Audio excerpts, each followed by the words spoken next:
Con el estudio correspondiente a esta semana, hemos avanzado ya 11 versículos del capítulo 4 de la carta del apóstol Pablo a los Efesios, en donde hemos aprendido acerca de la unidad del Espíritu. Continuando con ese tema, el apóstol ha anunciado, hermano, que el Señor mismo que descendió del cielo, que no solamente descendió, sino que murió, y dice que descendió a lo más profundo, dando a entender que el Señor no solamente vino a la tierra.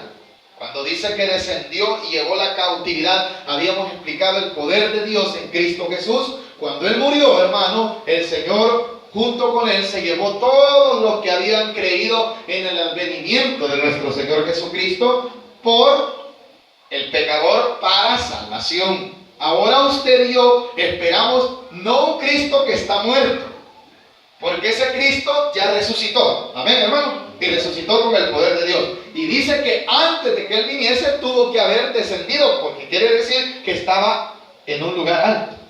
Él no estaba abajo, Él descendió, quiere decir que estaba arriba. Ya le explicó los versículos anteriores, ¿verdad? Ahora lo esperamos, pero no para que Él resucite. Él ya resucitó.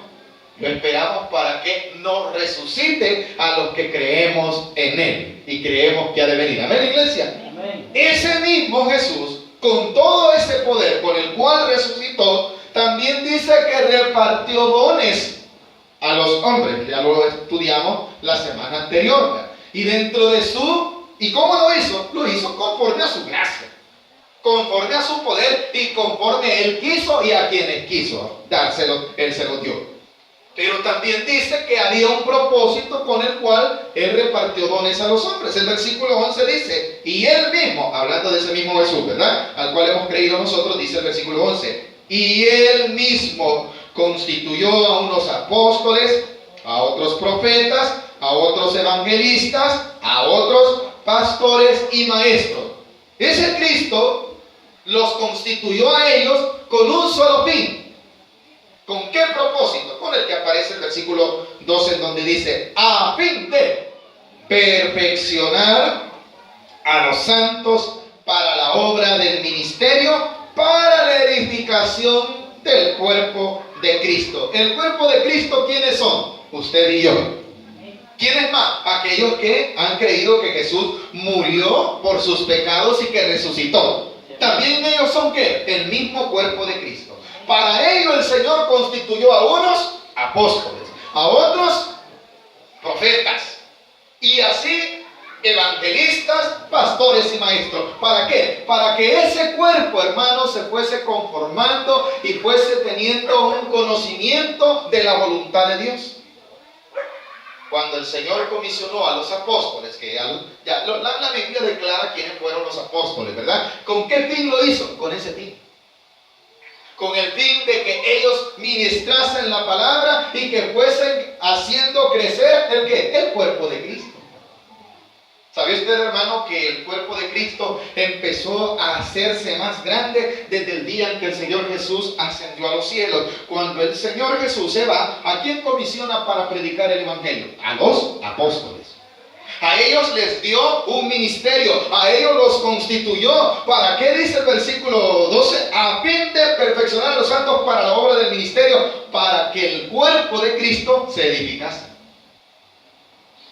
Dice la palabra de Dios en el libro de los Hechos de los Apóstoles, que el Señor, hermano, habiendo ya ascendido, les dijo que se fueran a Jerusalén y que esperaran ¿el qué? El Espíritu Santo. Y dice, hermanos, que cuando fueron llenos del Espíritu Santo, empezaron ellos ¿a qué? A predicar. ¿Qué quiere decir? Que la llenura del Espíritu Santo le da al hombre el poder de testificar de la obra maravillosa que Dios ha hecho en nosotros. Toda persona, hermanos, que ha creído en Jesús está sellada con el Espíritu Santo. Y esta persona, por tener ese sello, ¿qué quiere decir? Que ya es parte del cuerpo de Cristo. Y Dios constituyó a sus apóstoles para que fueran edificando ese pueblo, para que fuera constituyéndose un pueblo cada día más grande, un cuerpo, hermano, el cual va conformándose cada día. Ahora, ese cuerpo es tan grande que nos alcanzó a nosotros. Amén, iglesia. Y le tengo una noticia: está alcanzando a otros hasta el día de hoy. Pero para que estos fueran alcanzados, ¿qué hizo el Señor? Constituyó apóstoles. Pero no solamente apóstoles, constituyó profetas también, para que el evangelio ¿qué? Fuese fluyendo y fuera edificando al cuerpo de Cristo, y fuera ¿qué? Alcanzando a los que Dios quiere alcanzar. Con ese fin el Señor constituyó apóstoles. ¿Qué más? Evangelistas, para que ellos llevaran la palabra, para que ellos sembraran la semilla, hermano. ¿Y cuál era el fin de estos evangelistas? Que también fueran edificando el mismo cuerpo de Cristo. Y así es como llegó el evangelio de nosotros. Porque el Señor constituyó a ellos. El Señor Jesús ya no estaba presente. Pero ¿por qué nosotros tenemos ahora un evangelio? Porque hubieron ministros que fueron constituidos por Dios y ellos se dedicaron ¿a qué? A hacer esa obra por la cual el Señor los comisionó. Ahora, cuando dice el versículo 12 al final, para la edificación del cuerpo de Cristo, nos queda claro quién es el cuerpo de Cristo. Somos nosotros. Cada uno de nosotros representamos el cuerpo de Cristo. Somos diferentes porque somos miembros de un cuerpo, pero tenemos una función dentro de ese mismo cuerpo. Eso lo explicamos muchas veces. Tal vez dices, hermano, pero fíjese que yo no puedo hablar en lengua. Tal vez no pueda hablar en lengua, pero tiene otro don que Dios le ha dado para que usted se acople al cuerpo de Cristo y pueda hacer funcionar ese cuerpo de Cristo. Tal vez Dios le ha llamado a otro ministerio. Tal vez es la oración su don. Tal vez, hermano, es la fe. Tal vez, hermano, es el andar evangelizando. De diferentes formas Dios lo puede utilizar. No se traje, hermano. Hermano, fíjense que el Señor, hermano, a mí no me ha dado el don. Lo explicamos la semana anterior. Yo no puedo cantar, hermano, pero tiene otro don. Utilícelo, porque dentro del cuerpo de Cristo, ese don que Dios le ha dado a usted es importante. ¿Sirve para qué? Para que el cuerpo se vaya edificando.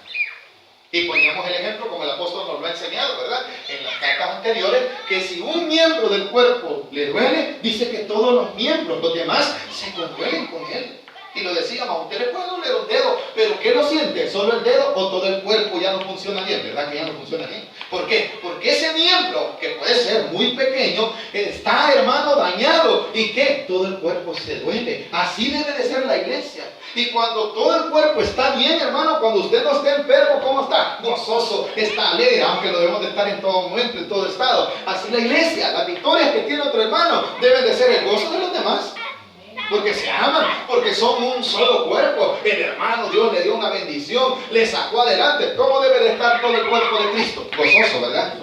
¿Y qué pasa con aquel hermano? El hermano sin vergüenza acaba de venir y va a creer que el Señor ya le dio, mire, tantas bendiciones. Yo tengo 3 años. Hermanito, cuidadito, porque si usted está sintiendo eso en su corazón, debe de gozarse porque es su hermano. Amén, hermano. Así también debe de dolerse por la dificultad de otros hermanos. Porque aquí el verdadero cuerpo de Cristo no puede llevar a aquel hermano de decir, el hermano por pecadores está sufriendo. Cuidadito, ese es su hermano, ese es miembro del cuerpo de Cristo. No puede, yo de campeón, el hermano como es un gran pecador, le ha caído una gran enfermedad, hermano, por sinvergüenza. ¿Qué estoy haciendo yo? No estoy edificando, ¿verdad? ¿Cómo me estoy comportando? Como que si no fuera parte de mi hermano del mismo cuerpo. ¿A dónde queda el amor de lo que viene hablando el apóstol Pablo? ¿Estamos entendiendo eso, iglesia? Con ese fin el Señor levantó apóstoles, profetas, evangelistas, pastores y maestros. Ahora, continúa el 13. ¿Hasta qué? Quiere decir que hay un fin.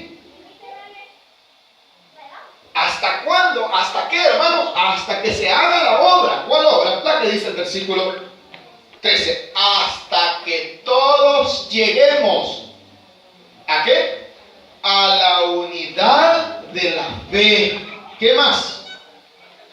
Y del conocimiento del Hijo de Dios. Para eso el Señor levantó los apóstoles. Para eso el Señor levantó los profetas. Para eso el Señor levanta evangelistas. Para eso el Señor sigue levantando pastores y maestros. ¿Para qué, hermano? Para que podamos como iglesia llegar a qué? A la medida, quiere decir. Más adelante lo explica claramente, el versículo 13. Hasta que todos lleguemos a la unidad ¿de qué, hermano? De la fe y del conocimiento del Hijo de Dios, a un varón perfecto, a la medida de la estatura de la plenitud de Cristo. ¿Y por qué tenemos que llegar a esa medida? Porque Él es la cabeza de este cuerpo. Y si la cabeza, hermano, del cuerpo de Cristo, la cabeza es santa, la cabeza es llena de gracia, es llena de amor, ¿cómo debe ser el cuerpo? Igual. Pero ¿qué pasa, hermano, si la cabeza, que es Cristo, es santa, es pura, y el cuerpo, hermano, anda en pecado y vive haciendo las cosas que no le son agradables a Dios? Pareciera como que hay alguna deformidad, ¿verdad? No va conforme a la voluntad de Dios. Entonces, ¿qué es lo que quiere Dios? Que nosotros como iglesia lleguemos a una madurez espiritual, a tener un conocimiento del Hijo de Dios, a que tengamos ese crecimiento espiritual que necesitamos como iglesia. La iglesia debe de ser madura, la iglesia debe de crecer en amor, la iglesia debe de crecer en fe, la iglesia, hermano, debe de ser sólida, debe de tener una medida. ¿Cuál medida? La medida que requiere ese varón perfecto que se llama Cristo. ¿Y cómo vamos a llegar hasta esa medida? Bueno, hermano, tenemos un Espíritu Santo. Y ese Espíritu Santo está levantando, hasta el día de hoy sigue levantando pastores. Hasta el día de hoy sigue levantando evangelistas. Hasta el día de hoy sigue levantando maestros. Hasta el día de hoy el Señor sigue derramando el don de la profecía para que la iglesia, ¿qué? Vaya creciendo. Mire, hermano, la iglesia es una institución grande. Como iglesia, como cuerpo. Estoy hablando como cuerpo. Usted dirá, hermano, pero ahí solo usted ahí. ¿Cómo usted habla que la iglesia es grande? Es que aquí solo estamos unos miembros de ese cuerpo grande, que es visible aquí en la tierra, así, a través de usted y a través de mí.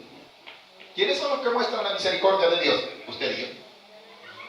Porque somos el cuerpo visible de la cabeza, que es Cristo. A Cristo no lo ven, pero ven su cuerpo. ¿A dónde? En usted y en mí.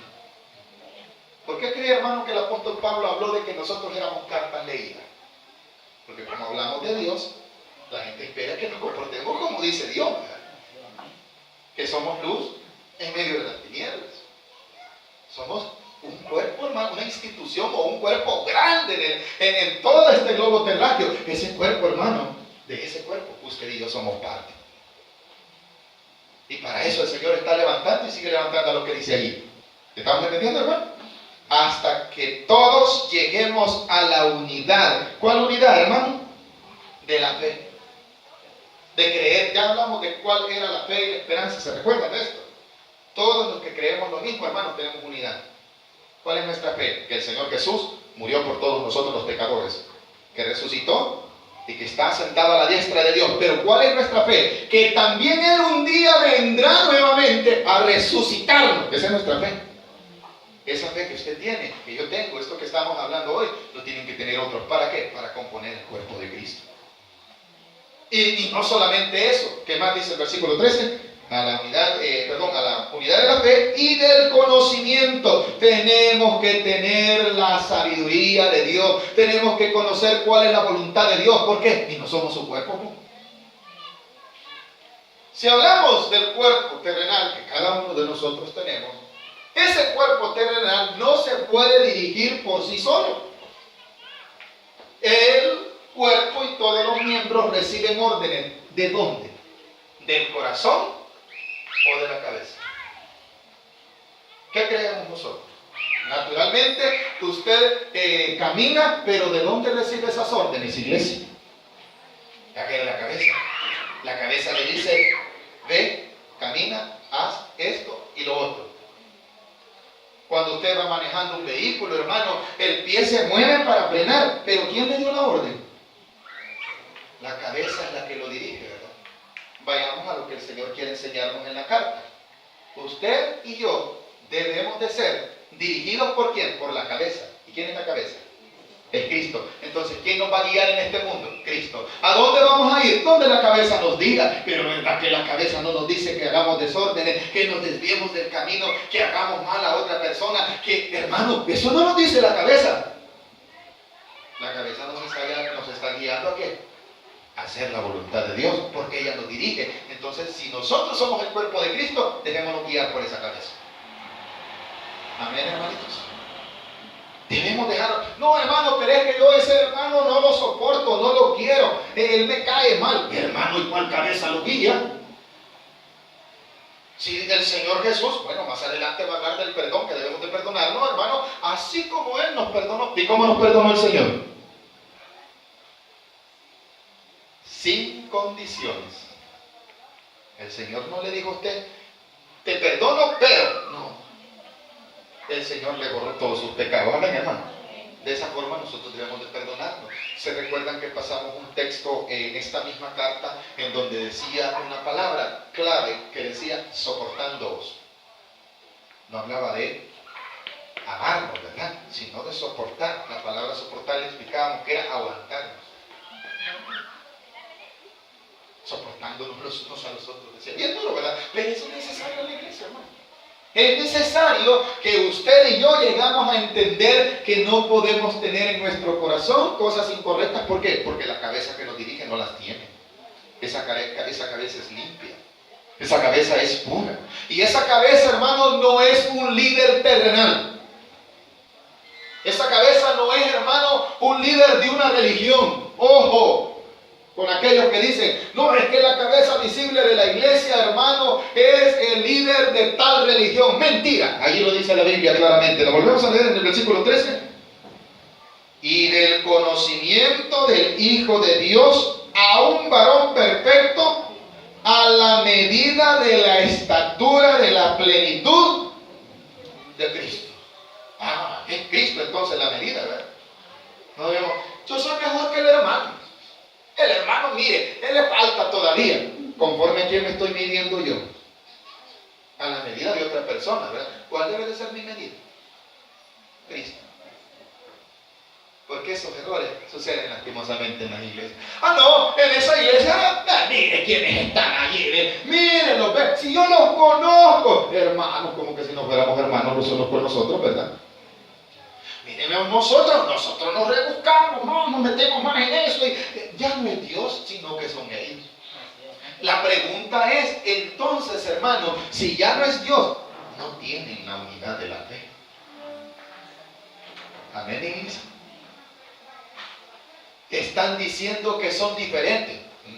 Diferentes según la medida de su conocimiento, no según la medida de Cristo. Avancemos al siguiente versículo, 14. Ahora, ¿para qué yo tengo que tener y para qué la iglesia debe de llegar a esa estatura y a esa medida? Para esto, versículo 14. Para que ya no seamos, ¿qué? Niños fluctuantes llevados por doquiera de todo viento de doctrina, por estratagema de hombres que para engañar emplean con astucia las artimañas del error. La iglesia debe de tener madurez, amén. La iglesia debe de tener un crecimiento, sí. ¿Por qué? Para que no sea, hermano, llevado como un niño. Dice, ¿sabe usted, hermano, que los niños, como ellos son genuinos, cuando se refiere a niños aquí, no es que esté rechazando el apóstol Pablo aquella postura que el Señor Jesús mandó, ¿verdad? Y dijo que teníamos que ser como niños, pero ¿en cuanto a qué? En cuanto a fe en Él y confianza en Él, en cuanto a amor, amarnos. Pero cuando aquí se refiere a niños, se refiere, hermano, a aquella sencillez que puede tener un niño de ser engañado. Un niño le pregunta a usted, papá, y preguntas que a veces usted sabe que no se las va a entender. Llega una edad en los niños donde te preguntan de todo. Papá, ¿y de dónde viene tal y tal cosa? Y si usted le dice una mentira, ese niño en su corazón ha creído lo que usted le dice. Y tal vez usted lo está llevando en el error. Amén, amén. Y si mi niño me pregunta, hermano, una cosa, ¿verdad? Y yo le digo, vamos a poner un ejemplo claro para que nosotros vayamos comprendiendo. Un niño, ¿a cuántos de nosotros nos dijeron que la luna era hecha de pan? ¿Y cuántos le cantamos aquella cancioncita para que el bicho se durmiera? ¿Va? Luna, dame pan para mí, para Juan. Solo para mí, para Juan. El que se llamaba Roberto ya no podía. Solo era para mí, para Juan. Ya no alcanzó. La pregunta es, ¿qué nos estaban queriendo enseñar como niños? Que la luna era de una consistencia de pan, ¿verdad?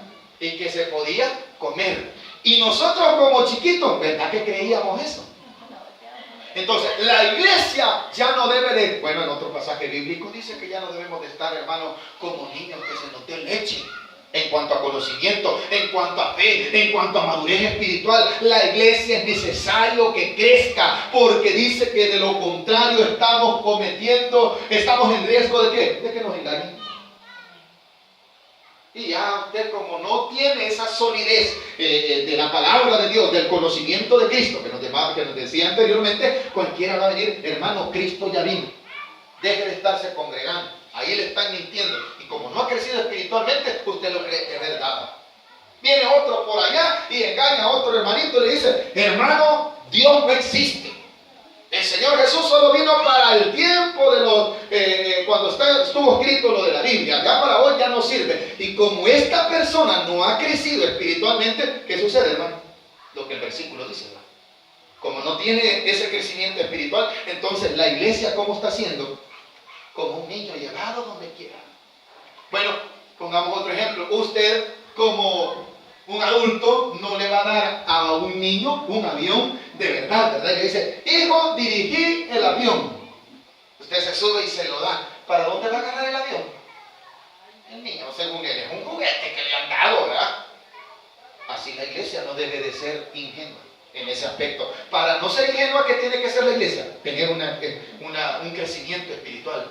¿Y cómo lo puede tener? El conocimiento de lo que Cristo dice, el conocimiento de la verdad de Dios debe de estar en la iglesia. ¿Por qué cree usted que hasta el día de hoy existen muchos errores de cristianos nominales? Cuando me voy a referir a cristianos nominales, son aquellos que solo se dicen ser cristianos, pero que los hechos de cada uno de nosotros no muestran lo que verdaderamente debería demostrar un cristiano. Hay cristianos nominales que creen, hermano, no, hermano, usted no se va a ir al cielo si el Señor Jesús viene a la hora que usted se está bañando. ¿Sabe usted que existen esos errores? ¿Y por qué, hermano? Porque usted está, y ya le dicen, ¿verdad? Está en ropas menores, para no ser muy grosero. Entonces usted ya cree y se baña con ropa. Como no tiene un crecimiento espiritual, lo cree, ¿verdad? Hay otros que creen que el Señor no le oye si usted no toma cierta postura en la oración. ¿Por qué cree esto la gente? Son cristianos nominales. Que lo que les dicen los creen. ¿Por qué? Porque no tienen el conocimiento de lo que Cristo dice. Y vienen y les dicen, hermano, usted como iglesia, otros errores en las iglesias, ¿verdad? No, la iglesia va a pasar la gran tribulación. Y ahí va a andar el anticristo queriéndole poner el sello de la bestia. Y creen que el sello de la bestia es como aquel, ¿cómo se llama lo que le ponen a las reses? El fierro. ¿Ustedes creen que el anticristo va a andar ahí con un fierro? Vaya, denle su cabeza y le voy a poner el 6-6. No, hermano. Hay gente que cree esas cositas. ¿Por qué? Porque no tienen el crecimiento a la medida de lo que demanda la palabra de Dios. Muchos nos dicen, a ustedes les gusta solo decirles la Biblia. ¿Y qué les voy a decir yo? Ustedes mucho la Biblia, dejen que el Espíritu, si el Espíritu me habla a través de la Biblia, amén, hermano. Y no para eso el Señor constituyó, dice, a unos apóstoles, a otros profetas, a otros evangelistas, a otros pastores y a otros maestros. ¿Para qué? Para que la iglesia fuera creciendo. No los constituyó, hermano, para que yo tenga el don de profecía y solo por mí habla el Señor. Agárrelo, hermano, y siéntelo y dígale que la Biblia no dice eso. La Biblia no dice eso, pero eso solo lo pueden hacer los que tienen un crecimiento espiritual del conocimiento de la palabra de Dios. Vuélvalo a leer conmigo, versículo 14. Para que ya no seamos niños fluctuantes. La palabra fluctuante es clara, ¿verdad? Es como que usted se meta al agua, hermano, y ande usted de allá para acá donde lo lleva la ola. O como el globo, ¿verdad? ¿Cuántos inflamos vejigas? Algún tiempo nos regalaban en un cumpleaños las vejigas, ¿verdad? ¿Qué pasaba con las vejigas cuando las soltábamos? ¿A dónde se iban? ¿A dónde el viento las llevaba? ¿Por qué? No tenían peso. Eso es fluctuar, ¿verdad? Quiera jugar fútbol usted. No, estoy llamando, alguien va a decir, ese pastor lo manda a jugar fútbol. No, estoy poniendo un ejemplo. Juegue fútbol con una pelota, como un niño, vaya, agarre una pelota sólida y agarre una vejiga. ¿La vejiga para dónde va a agarrar? No tiene dirección donde el viento la lleva. Pero algo que tiene sólido, a donde se le da la dirección. La iglesia, ¿cómo debe ser? No estoy comparando en ningún momento, tampoco estoy mandando a jugar fútbol. Lo que está nada más explicando es la forma como a veces es la iglesia. Si no tengo peso espiritualmente, porque no he crecido, no he madurado en el conocimiento de la palabra de Dios, cualquier cosa que me diga, es cierto, hermano, el Señor ya vino, ya no voy a la iglesia. Hermano, el Señor no ha venido. Ah, pues no ha venido, hermano. Y otro le dice, Dios no existe. No existe Dios, hermano. Mire, y usted sabe que el diablo también creó un hombre. Ah, el diablo creó. Ah, todo va creyendo. ¿Por qué? Porque no tiene conocimiento. No sé si estamos aprendiendo lo que el apóstol Pablo quería enseñarle a la iglesia. Y nos quiere enseñar a nosotros también. Esa es la importancia de que usted conozca lo que la palabra de Dios nos enseña. Vayamos terminando. 14. Para que ya no seamos niños fluctuantes llevados por doquier de todo viento de doctrina, por estratagema de hombres que para engañar emplean con astucia las artimañas del error. Esto que dice al final es aquello, hermano, que se utiliza estratagema. La palabra estratagema viene de estrategia. Las empresas, las grandes compañías, para lograr sus objetivos, trazan sus estrategias, ¿verdad? Y dicen, para poder lograr aquello, vamos a hacer aquello, lo otro. ¿Qué están haciendo? Estrategias. Entonces, hermano, la iglesia no puede llegar a un conocimiento y a un crecimiento por medio de estrategia de hombre. Hermano, traigamos payasos para que la iglesia se llene. ¿Qué es eso, hermano? Estrategia. Más payasos que el pastor. A ver, ¿quién? ¿Qué estoy usando yo? La estrategia. Hermano, le voy a contar unos 10 chistes para que ustedes estén en armonía y que no sé qué. ¿Qué es eso? Estrategia. Hermano, para que no deje de venir al culto, el que venga al culto esta noche, le voy a dar un ticket y un vale para 5 pupusas para la pupusería que está ahí enfrente, para que las tortillas se las den gratis. ¿Qué es eso, hermano? Estrategia. ¿Para qué un montón van a venir? Las tortillas van a ser gratis, el pastor las va a pagar. Entonces, hay un montón de gente que puede venir. ¿Qué es eso? Estrategia. ¿Y qué le voy a enseñar aquí? Alguna otra cosa, pero menos la palabra de Dios. Quien lo debe de traer a usted y a mí a la iglesia, ¿quién es? El Espíritu Santo. Cristo Jesús, correcto. ¿Por qué? Porque Él es su cabeza. Hermano, su iglesia no se llena porque usted no le lleva dulce. Los amo mucho y le va a dar diabetes y le doy dulce. Y eso ya pasaba. Amén. Sí, hermano. Ya pasaba, estaba café con pan. Sí, hermano.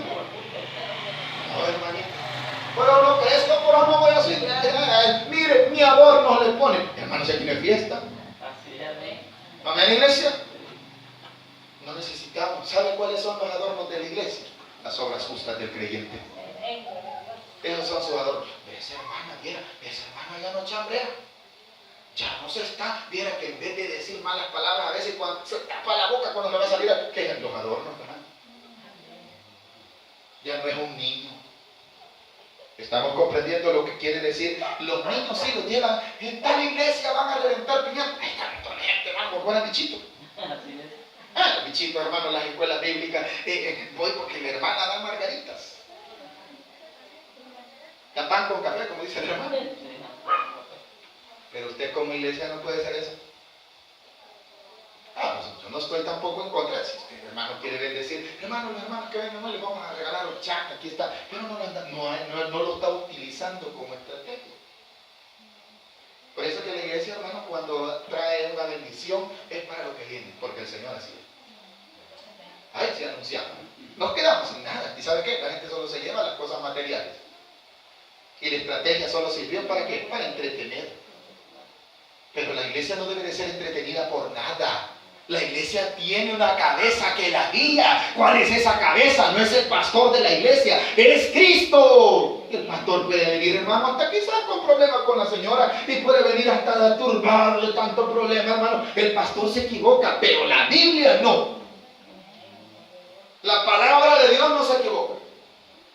Ore para que siempre se predique la palabra conforme te, para no caer en el error. No sé a mí nada mejor, hermano. Uy, allí dice que ya no andemos como andan los antiguos. No la vamos a leer, hermano, será para todo el tiempo. Sin vergüenza sería yo. Mas, sin embargo, dice que esas estrategias las usan ¿quiénes? Los que utilizan el error. Los que quieren tener a la gente como engañada. No, hermano, usted puede andar como usted le da la gana. Hermano, y puedo, como dijo alguien un día de estos, ¿verdad? Hermano, él puede tomar. El pastor le dijo, sí, hermano. Hermano, ¿y puedo tener 3 mujeres? Claro, hermano, le dijo. Hermano, ¿y puedo fumar? También, hermano, le dijo así. Hermano, ¿y puedo entrar al reino de los cielos? Eso no le dijo. Tenía razón, hermano. El que quiera vivir la vida como quiera, hermano. Hasta el pastor puede hacer lo que le da la gana, sí, pero al reino de los cielos no entra. Ni se puede llamar que es cristiano del cuerpo de Cristo. Es un cristiano nominal. Él dice que conoce a Cristo, pero no vive como Cristo quiere que viva. Su cabeza todavía no es Cristo. Va que hay una gran diferencia con un montón de sectas que andan diciendo, solo aquí somos iglesias. No, allí dice quiénes son iglesias. Los que creen, ya hablamos de esa fe, ¿verdad? Pero es que aquí unos hermanos hacen aquello y lo otro, hermanos, que el Señor les ayude, pero si tienen esperanza en el Señor Jesús, son parte del cuerpo de Cristo. La liturgia de cómo celebran sus reuniones no influye en nada tampoco. No son más santos, ni están más cerca de Dios, no, porque esto no tiene nada que ver, hermano. La liturgia, de que primero se ora, de que primero se canta la alabanza, de primero se predica, primero se recoge la ofrenda. Esas son liturgias. Lo que vale es la unidad de la fe, lo que se cree. ¿Qué más dice? 15. Ya se nos trabó ahí en la llanta. Dice el 15. Sino que, como ellos ya no siguen el error, ¿qué pasa? Sino que siguiendo la verdad en el amor. ¿Va? ¿Cuál es la verdad? San Juan, ¿qué dice respecto a la verdad? 14:6. Jesús les dijo, yo soy el ¿qué? El camino. ¿Qué más? La verdad y la vida. Ahora, cuando dice el versículo, sino que siguiendo la verdad, ¿a quién tenemos que seguir? A Cristo. ¿En qué forma? En amor. ¿Qué más dice? Crezcamos en todo en aquel que es la cabeza, no es un líder religioso. Amén, hermanita. No, hermano, que mi pastor es un reverendo ignorante si no cree en Cristo y no predica la palabra, hermano. El pastor lo constituyó Dios. Cualquier pastor. No, pero mi pastor es un gran pastorón que tiene una gran iglesia. Y ese es el que me guía. Ya me lo digan, hermanito, vamos a hacer una oración de fe. Usted ahora en adelante no va a tener un líder que es su pastor. Usted va a tener un líder que se llama Cristo, que es su cabeza, que lo guía. Por eso, hermano, es que existe tanta división porque hay mucho error bíblico. El pastor no quiere, hermano, que hagamos así. ¿Y qué no quieren, hermano? Que oremos por los enfermos, porque ese enfermo, hermano, es un gran sinvergüenza, no vayamos a orar por él, dice el pastor. Reprenda el pastor, porque ese enfermo posiblemente está en las últimas, y por medio de usted la palabra de Dios va a llegar. Usted no sabe si a usted lo va a usar el Señor para levantarlo y que se arrepienta de sus pecados. Pero eso solo lo puede guiar la cabeza. Pero si vengo yo de pastor, hombre, hermano, no oren por ese sinvergüenza. A ese el Señor no lo va a salvar. ¿Y quién soy yo para estar diciendo eso? La cabeza de las iglesias no somos nosotros, hermano. Nosotros somos parte del cuerpo de Cristo, que Dios en su misericordia nos ha constituido para predicar su palabra, pero con un fin, que la iglesia crezca.